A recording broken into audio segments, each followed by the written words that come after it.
गुरु मंत्र जो मंत्र जो शब्द बा नाम कर्ण प्रवेश कर मनर अविद्या नाश करे और परित्राण दान करे ताको गुरु मंत्र कहा। जो मंत्र जपी ऋषि मान सिद्ध होते सदगुरु से मंत्र प्रदान कर से जहाँ ता मनोगढ़ा मंत्र दिखती ना जहाँ गुरु परंपरा चली आसुची ताही सिद्ध से अश्रद्धा बा अविश्वास करना ना। दीर्घ काल मंत्र जप कर सुधा जब मनरे एकाग्रता किंबा पवित्रता लाभ न हुए तेरे ता मंत्र दोष बोली भाव ना से दोष निजर से गुड़ाक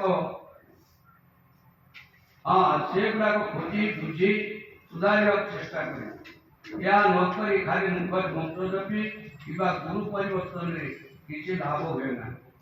तेणु मन और मुख दुई को एक कर मंत्र जप करने। ओम शांति शांति।